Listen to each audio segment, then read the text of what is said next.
ஒரு மனுஷன் எதையாவது பண்ணி முன்னுக்கு வரலாம்னு பார்த்தா கால் வைக்கிற இடமெல்லாம் கண்ணி விடி வைக்க. India versus Zimbabwe. இந்தியா ஜெயிச்சிட்டாங்க.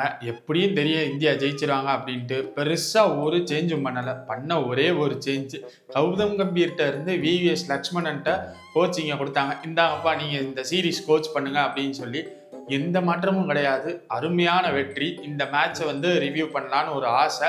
ஓகே, ஒன்றும் பெருசாலாம் இல்லை. ஜிம்பாப்வே 125 26 அடிச்சாங்க. இந்தியா அதை 14 ஓவரில் சேஸ் பண்ணிட்டாங்க. 40 பால் ஸ்பேரில். சூரியவன்சி பேட்டிங் சூப்பராக இருந்துச்சு. ஸ்ரேயஸ் ஐயரோட கேப்டன்ஷிப் நல்லா இருந்துச்சு. ஃபாஸ்ட் பவுலிங் யூனிட் சூப்பராக போட்டிருந்தாங்க. யார் பிரின்ஸ் யாதவ், மயங்க் யாதவ், ரவி பிஷ்னாய், அசோக் சர்மா அப்படின்னு சொல்லி ஒரு மாதிரி நல்ல செட்டாக இருந்துச்சு. அதை விட இன்னும் ரொம்ப சுவாரஸ்யமான விஷயம், இப்படி ஒரு சுவாரஸ்யமான விஷயம் எப்போ எந்த மேட்ச்லையுமே நடக்காது அப்படின்னு பார்த்தீங்கன்னா ஒரே ஒரு அருமையான விஷயம், சிவம் தூபே கேட்ச் பிடிச்சிட்டாரு. இதுக்கு மேல நமக்கு என்ன வெற்றி வேணும் அப்படின்னு சொல்லிதான். அதே மாதிரி இன்னொரு சுவாரஸ்யமான விஷயம் ரவி பிஷ்னாய் விக்கெட் எடுத்துட்டாரு. ஸோ இந்த மாதிரி எல்லாமே ஜிம்பாப்வே கூட அகெயின்ஸ்டா நடந்து ஜிம்பாப்வே நம்மகிட்ட தோத்துட்டாங்க. மொதல் மேட்ச், இன்னும் 2 மேட்ச் இருக்கு. ஓகே, அதுலேயே எனக்கு தெரிஞ்சு எப்படியும் ஸ்ரேயஸ் ஐயர் வாஷ் அவுட் பண்ணி இந்தியாவோட அந்த சீரீஸ், அதே மாதிரி ஸ்ரேயஸ் ஐயரோட ஃபர்ஸ்ட் சீரீஸ் வின்னா இந்த சீரீஸ் இருக்கும்னு எல்லாத்துக்குமே தெரிஞ்சதுதான். எனக்கு ஒரு இது என்னதுன்னா, எல்லா வீடியோலையும் நம்ம இதுக்கு முன்னாடி சொன்னது, டேய் பிளேயர்ஸ் எல்லாம் மாற்ற வேணாண்டா, கம்பீர் கோச்சை மட்டும் மாத்துங்கடா, போதும்டா, இந்தியா எங்கேயோ ஓஹோன்னு போயிடலான்ட்டு. அதுக்கேற்ற மாதிரி தான் இந்த சீரீஸும் இதுவும் நடந்திருக்கு. என்ன சொல்ல போனா, இப்படியே நடந்துச்சுன்னா மேபி 27 வேர்ல்ட் கப்ல கம்பீருக்கு பதில லக்ஷ்மணன் வர்றதுக்கும் வாய்ப்பு இருக்கு. அதே மாதிரி இன்னொரு நியூஸ் என்னதுன்னா, அஜித் அகர்கர் செலக்டர் இதுல இருந்து ரிமூவ் பண்ணிட்டு புதுசா ஒரு ஆள் கொண்டு வர போறாங்க அப்படின்னு சொல்லிட்டு இருக்காங்க. எல்லாமே பேச்சுவார்த்தைகளா தான் போய்கிட்டு இருக்கு. இன்னும் அபிஷியலா எதுவும் வரல. சரி, ஓகே, இந்த வீடியோ என்னன்னு தானே கேக்குறீங்க. ஆனானப்பட்ட இந்தியா ஜிம்பாப்வே மேட்ச்ல ஒருத்தர் ஸ்கோர் பண்ணுவாரு அப்படின்னு எதிர்பார்த்தோம். அவர் தான் மிஸ்டர் அபிஷேக் சர்மா. அவர் இந்த மேட்ச்லயும் ஸ்கோர் பண்ணல. ஸோ அபிஷேக் சர்மா இந்தியன் டீமுக்கு தேவையா அப்படின்ற ஒரு கேள்விதான். அபிஷேக் சர்மா இந்தியாவுக்கு தேவையா? எப்படிப்பட்ட பிளேயரு? அவரை போய் நம்ம எப்படி இந்தியன் ஸ்குவாட்ல இருந்து எடுக்கிறது? ஏன்னா பவர் பிளேல நல்லா ரன்ஸ் வரும் அபிஷேக் சர்மா இருந்தா. அதே மாதிரி அதிகமா 6 அடிக்கக்கூடிய ஆளு, லெஃப்ட் ஹேண்டர் ஓப்பனிங் பேட்ஸ்மேன். இது ஒரு பெரிய பெனிஃபிட். இன்னும் சொல்ல போனா அப்பப்போ ஸ்பின்னும் பண்ணக்கூடிய ஆளு, எக்ஸ்பீரியன்ஸும் ஓரளவுக்கு அபிஷேக் சர்மாட்ட இருக்கு. இப்படிப்பட்ட ஒரு பிளேயரை யாராச்சும் டீம்ல இருந்து வெளியே அனுப்புவாங்களா? அதே மாதிரி T20ல நம்பர் 1 பேட்ஸ்மேன்ல இருந்தவர் இருப்பாரான்னு தெரியாது. ஓகேவா? ஸோ இப்படிப்பட்ட ஒரு பேட்ஸ்மேனை ஏன் இந்தியன் டீமுக்கு நம்ம எடுக்கணும் அப்படின்றதுதான் கேள்வி. நான் இந்த வீடியோவில் ஒரு சில பாயிண்ட்ஸ்லாம் சொல்லுவேன். அதுக்கப்புறம் வீடியோவோட லாஸ்ட்டில் உங்களுக்கே தெரிஞ்சிடும். கரெக்டுப்பா, அபிஷேக் சர்மா இந்தியன் டீமுக்கு தேவையா இல்லை வேண்டாம் அப்படின்றது உங்களுக்கே தெரிஞ்சிடும். ஸோ வீடியோ ஃபுல்லாக பாருங்கள். ஃபர்ஸ்ட்டு, அபிஷேக் சர்மா ஒரு லெஃப்ட் ஹேண்டர் பவர் ஹிட்டர். ஆமா, யாருமே இல்லைன்னு சொல்லலை. ஆனா அதுல மெயினான விஷயம் என்னன்னு தானே கேட்குறீங்க. அவர் அடிச்ச ரன்ஸ்னு ஒண்ணு இருக்குல்ல, அது இந்தியாவுக்குள்ள அபிஷேக் சர்மாவை நீங்க கண்ணை மூடிட்டு இறக்கலாம். ஏன்னா பிச்சை அபிஷேக் சர்மாக்கு ஏற்ற மாதிரி தான் கொடுப்பாங்க. அதனால அபிஷேக் சர்மா இருக்காரு, இதுக்கு மேல என்ன வேணும் அப்படின்னு சொல்லிட்டு இந்தியா பிச்சில் ஃபிளாட் பிச்சு, ஃபுல்லா காங்கிரீட் பிச்சு போட்டாலே பேட்ஸ்மேனுக்கு ஏற்ற மாதிரி அபிஷேக் சர்மா நின்று ஸ்கோர் பண்ணுவாரு. ஸோ அபிஷேக் சர்மா இந்தியா பிச்சர்ஸ்ல தேவை. ஓகே, இது ஒரு பாயிண்ட் இருக்கட்டும். ஆனா அவுட் சைடு போயிட்டாருன்னா, அதாவது இப்போ ஒரு ஆஸ்திரேலியாவோ, ஒரு நியூசிலாண்டோ, இல்லை ஒரு இங்கிலாண்டோ, ஏன் இன்னும் அயர்லாண்டோ, இந்த மாதிரி பிச்சர்ஸ்ல அபிஷேக் சர்மாவால பெர்ஃபார்ம் பண்ண முடியுமா? ஏன்னா அங்கெல்லாம் பிச்சர்ஸ் இந்த மாதிரி மலுமுட்டி மாதிரி பிச்சர்ஸ் இருக்காது. ஏன்னா அங்க பவுலர்ஸ்க்கும் அவங்க ரெஸ்பெக்ட் கொடுப்பாங்க, இன்னும் பவுலர்ஸ்க்கும் அட்வான்டேஜஸ் கொடுப்பாங்க. பேட்ஸ்மேனுக்கு ஒரு 50-50 மாதிரி தான் பிச்சர்ஸ் இருக்கும். ஸோ அப்படி இருக்கையில அபிஷேக் சர்மாவால ஃபாரின் பிச்சர்ஸ்ல கன்ஃபார்ம் ஸ்கோர் பண்ண முடியாது. ஆனால் அதுக்கு ஒரு ரீப்ளேஸ்மெண்டா, அதுக்கு ஒரு டிக்டோவா, அதுக்கு ஈக்குவலா, இன்னும் சொல்ல போனா அபிஷேக் சர்மாவுக்கு மேல ஒரு டாமினன்ட் பண்ண பிளேயரா சூரியவன்சி வந்துட்டாரு. இப்போ ஒருவேளை சூரியவன்சி இல்ல அப்படின்னா இந்த வீடியோவும் தேவையில்ல, இந்த பேச்சும் இல்லை, இந்த கண்டென்ட்டும் தேவையில்ல. சூரியவன்சி அபிஷேக் சர்மாவுக்கு ரீப்ளேஸ்மெண்டா வந்துட்டாருன்னா அப்புறம் எதுக்கு அபிஷேக் சர்மா? 2 பேருமே பவர் ஹிட்டரா இருந்தாங்கன்னா இருக்கிறதுலே அதுதான் ஒரு பெரிய ஒரு டிஸ்அட்வான்டேஜ் ஒரு டீமுக்கு. ஏன்னு சொல்றேன், இப்போ அபிஷேக் சர்மா ஒரு கன்சிஸ்டன்சி கிடையாது. அபிஷேக் சர்மா பொறுத்த வரைக்கும் ஒரு மேட்ச்ல 100 அடிப்பாரு, அடுத்த மேட்ச்ல டக் ஆயிடுவாரு. அவர்கிட்ட கேட்க முடியாது. கேட்டா நான் தான் போன மேட்ச்ல 100 அடிச்சேன்லன்ட்டு ஒரே இதுல முடிச்சிருவாரு. அடுத்த மேட்ச்ல அவர்கிட்ட டக்கு. இது ஒரு பெரிய டிராபேக் ஒண்ணு. ரெண்டாவது, பவர் பிளேல அவங்க அடிச்சுதான் நாங்க நொட்டுவோம் அப்படின்னு சொல்லி தான் அபிஷேக் சர்மா விளையாடுவாரு. இப்போ ஒருவேளை பவர் பிளேல ஒரு நல்ல பவுலர்ஸ், எக்ஸாம்பிள் சொல்ல போனா ஒரு ஹேசில்வுட்டோ, ஒரு ஸ்டார்க்கோ, இல்ல ஒரு யாரு நம்ம இங்கிலாந்துல ஆர்ச்சரோ போட்டாங்கன்னா 4-6 அந்த அளவுக்கு வராது. அப்போ வரலைன்னா இன்னும் பிளேயர் அபிஷேக் சர்மா ப்ரெஷர் ஆயிடுவார். ப்ரெஷர் ஆகையில 4-6 அடிக்க முடியல அப்படின்னு சொல்லிட்டு இந்த மாதிரி பேட்ஸ்மேன்ஸ்க்கெல்லாம் சிங்கிள் அடிக்கிறது அந்த அளவுக்கு வராது. கையவுடன் பேட்டை விட்டுரு அந்த மாதிரி விளையாடுற பேட்ஸ்மேன்ஸ் தான் இவங்கெல்லாம். இப்போ ஒருவேளை 4-6 வரலைன்னா அந்த மேட்ச்ல ப்ரெஷர் ஆகி ஓப்பனிங் அவுட் ஆயிடுவாங்க. ஓப்பனிங் பேட்ஸ்மேன் அவுட் ஆயிட்டா மிடில் ஆர்டர் பேட்ஸ்மேனுக்கு ஒரு ப்ரெஷர் ஆக ஆரம்பிச்சிடும். ஸோ அந்த டீம் அந்த மேட்ச்ல கொலாப்ஸ் ஆகிறதுக்கு வாய்ப்பு இருக்கு. நல்ல பேட்ச், நல்ல பேட்டிங் அப்படின்னா 4-6 அடிச்சு கொண்டு போயிடுவாங்க. இல்ல ஒருவேளை பவுலிங் அட்வான்டேஜ்னா இது டீமுக்கே அப்படியே ஒரு டிராபேக் ஆயிடும். இது ஒரு பாயிண்டா இருந்துச்சு. அதே மாதிரி ஹை ரிஸ்க் பேட்டிங், இவங்கெல்லாம் அடிச்சாடுற பேட்ஸ்மேன், அதனால எல்லா பாலுமே ரிஸ்க் எடுக்கணும்னு தான் பார்ப்பாங்க. அது ஓகே, நார்மல் சீரீஸ் மேட்சா அதுனா ஓகே. இல்ல ஒரு பெரிய ஈவெண்ட் லைக் ஒரு வேர்ல்ட் கப்போ இல்ல ஒரு சாம்பியன்ஸ் டிராஃபியோ இந்த மாதிரி வரையில அதே ரிஸ்க் எல்லா பேட்ஸ்மேன்ஸும் எடுத்தாலும், இப்போ எப்படி சொல்றதுன்னா, ஒரு சைடு அட்டாக்கிங் கிரிக்கெட் விளையாட தெரிஞ்சாலும் ஒரு சைடில் நின்று பொறுமையா விளையாடுற அந்த திறமையும் வேணும். அது அபிஷேக் சர்மாட்ட இருக்கான்னு கேட்டா கிடையாது. இல்ல தெரியாதுன்றத விட கிடையாது இல்ல. ஆனா சூரியவன்சிட்ட அந்த ஒரு பொறுமையும் இருக்கு, அந்த ஒரு நிதானமும் இருக்கு. ஓகேவா?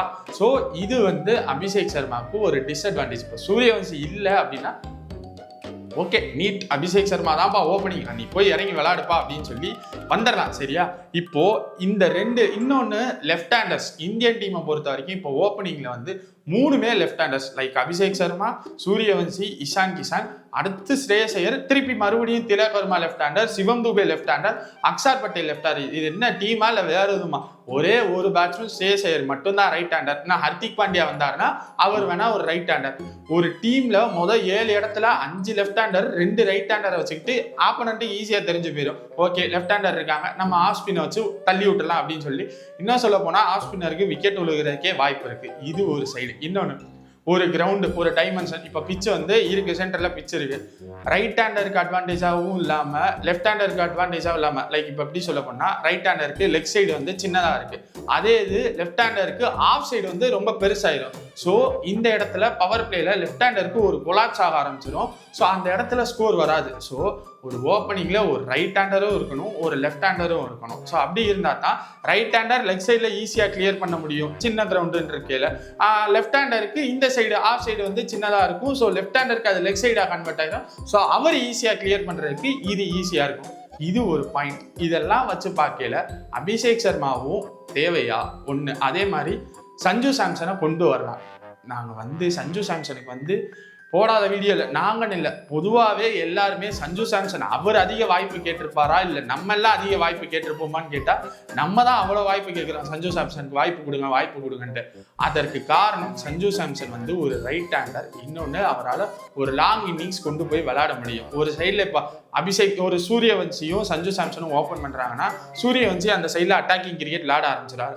சஞ்சு சாம்சன் இந்த சைடில் நின்று பொறுமையாக ஓகே நான் விளையாண்டுக்கிறேன் அப்படின்னு சொல்லி விக்கெட் இல்லாமல் இருக்கும். அந்த சைட்ல இருக்கிற பேட்ஸ்மேன் ஃபுல்லா அடிச்சாடுறது தான். சூரியவன்சி அடிச்சாடுவாரு, இவர் இஷான் கிஷான் அடிச்சு வருவாரு. இந்த 2 பேருமே மேக்சிமம் அடிச்சு ஒரு 17வது ஓவர் வரைக்கும் கொண்டு போயிட்டாங்கன்னா சாம்சனால 16ல இருந்து 20 வரைக்கும் கன்ஃபார்ம் டேக் ஆஃப் பண்ண முடியும். ஸோ விக்கெட்டே இல்லாம சாலிடா ஒரு 220ல இருந்து 230 ரன் இந்த 3 பேர்னாலேயே கொண்டு வர முடியும். அதுக்கப்புறம் ஒருவேளை இதுல யாராச்சும் போனா கூட அடுத்த ஹர்திக் பாண்டியா அவர் காட்டுன்னு காட்டி ஒரு மாதிரி கொண்டு போயிருவாங்க. இது ஒரு சைடு, இது இருக்கட்டும். இப்போ அபிஷேக் சர்மா என்ன ஸ்கோர் பண்ணல, நீங்க ஏன் இந்தியன் டீம்ல இருந்து தூக்குறீங்க அப்படின்னு சொல்லி தானே கேட்குறீங்க. அபிஷேக் சர்மா உண்மையை சொல்ல போனா 2025ல இருந்து அவர் உண்மையிலே அவரோட கிரிக்கெட்டையும் விளையாடல, ஸ்கோரும் அந்த அளவுக்கு வரல. 2025ல இந்தியன் பிச்சில் சூப்பரா ஸ்கோர் பண்ணியிருக்காரு. அதே பிச்சில் அவர்கிட்ட இருந்து ரன் வரல. இதை நம்ம சொன்னா கேட்க மாட்டாங்க. அபிஷேக் சர்மா இன்னொன்னு, அதை விட அபிஷேக் சர்மா ஒரு ஸ்டாட்டிஸ்ட், அதை யூஸ் பண்றாரு. ஸ்டாட்ஸ், அதாவது ஒரு தந்திரம், இதை யூஸ் பண்ணி தான் இத்தனை நாளா இத்தனை வருஷமா இந்தியன் டீம்ல சஸ்டெயின் பண்ணிட்டு இருக்காரு. அதையும் இதுல சொல்றேன், என்னன்னு பாத்துக்கோங்க. இப்போ ரெக்கார்டுக்கு வருவோம். 2025ல இருந்து அபிஷேக் சர்மா 1602 ரன் அடிச்சிருக்காரு. Strike rate 202, average 41, 9 50s, 300.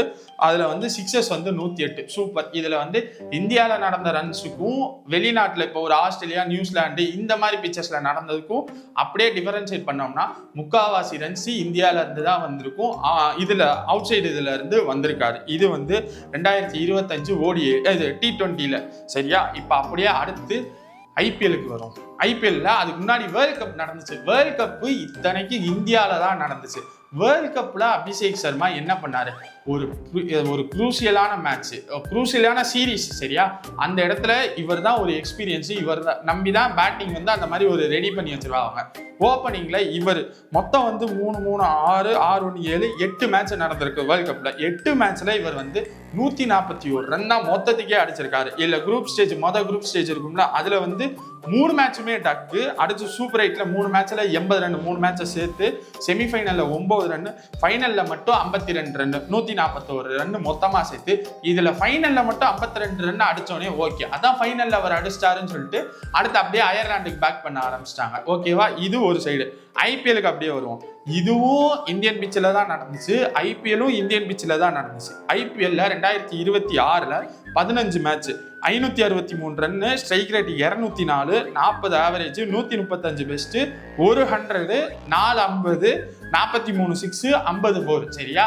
World கப்னா மட்டும் அந்த ஒரு ப்ரெஷரை ஹேண்டில் பண்ண முடியாம அவுட் ஆயிட்டு இருக்கையில நீங்க ஐபிஎல் காசு வந்தோடனே இந்த மாதிரி ஸ்கோர் பண்றாரு. அப்ப இது வந்து என்ன ஒரு மெச்சூர்டான கிரிக்கெட்டுன்னு இது ஒரு சுத்தமா புரியல. ஓகேவா? இது ஒண்ணு அப்படியே இருக்கட்டும். ஐபிஎலுக்கு அப்புறம் மொத்தம் 3 2020, இப்போ ஜிம்பாப்வேவோட இது ஒன்று சேர்த்து 3 2020 சீரீஸ் நடந்திருக்கு. சரியா? இதில் அயர்லாண்டில் 2 மேட்ச், ஒரு மேட்ச்சில் 49, ஒரு மேட்ச்சில் டக்கு. நான் சொன்னேன்னா மொதல் மேட்ச்சில் 100 அடிச்சிருவாரு, அடுத்த மேட்ச்சில் டக் ஆயிடுவாரு. இது வந்து அந்த டீமுக்கு தான் ரொம்ப ப்ரெஷராக இருக்கும், மேனேஜ்மெண்ட்டுக்கும் ரொம்ப ப்ரெஷர். கம்பீர் சார் விட்டுருங்க, அவர் விட்டுருவோம். சரியா? அடுத்து இங்கிலாண்டில் 5 மேட்ச் நடந்திருக்கு.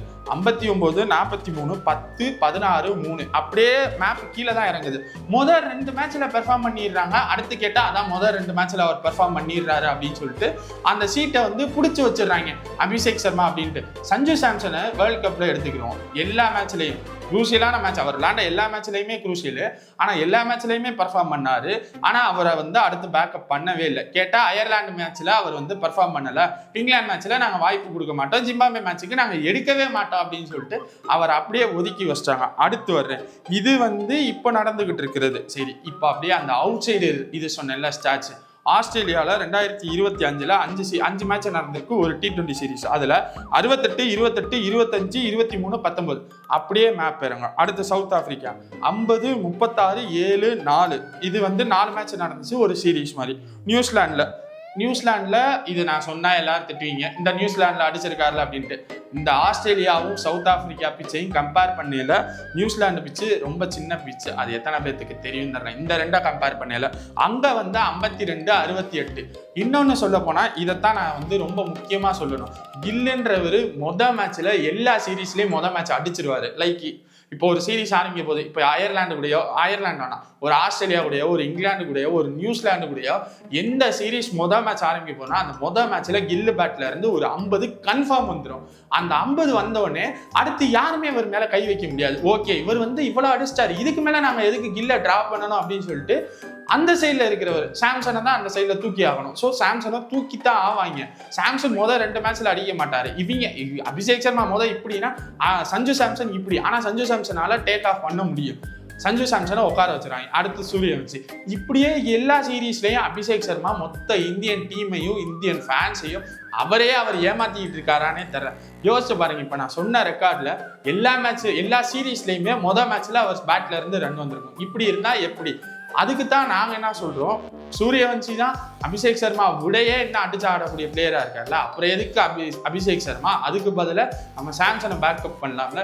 இன்னொன்னு சொல்ல போனா சாம்சனால விக்கெட் கீப்பரும் பண்ண முடியும். ஸோ ஒன்றும் இஷான் கிஷான் இருக்காரு.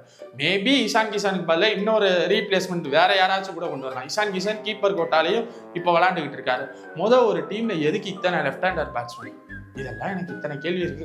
இதெல்லாம் நான் அபிஷேக் சர்மாவை பத்தி பேசினேன்னா எல்லாருமே இம்மெச்சூர்டு நாலேஜ், 0% கிரிக்கெட் நாலேஜ் அப்படின்னு சொல்லுவாங்க. ஸோ எதுக்கு இதெல்லாம் உங்களுக்கு கன்வே ஆயிடுச்சுன்னா நீங்கள் கீழே கமெண்ட்ல சொல்லுங்கள். அபிஷேக் சர்மா இந்தியன் டீமுக்கு வேணுமா வேணாமா, இல்லை சூரியவன்சி அபிஷேக் சர்மா ஓப்பன் பண்ணட்டுமா, இல்லை சூரியவன்சி சஞ்சு சாம்சன் ஓப்பன் பண்ணட்டுமா, இல்லை எப்பவும் போல சஞ்சு சாம்சனும் அபிஷேக் சர்மாவும் ஓப்பன் பண்ணட்டுமா. ஏன்னா சூரியவன்சிக்கு ஏஜ் இப்போதான் கம்மி, இன்னும் எத்தனையோ வருஷம் கிட்டத்தட்ட 2050 வரைக்கும் கூட சூரியவன்சியால் விளையாட முடியும். அந்த அளவுக்கு பேக்கப் பண்ணலாம். ஸோ பார்த்துக்கலாம். எதுன்றதை கீழே கமெண்ட்ல சொல்லுங்க. அடுத்த வீடியோவில் என்ன பேசலான்றதையும் கமெண்ட்ல சொல்லுங்க.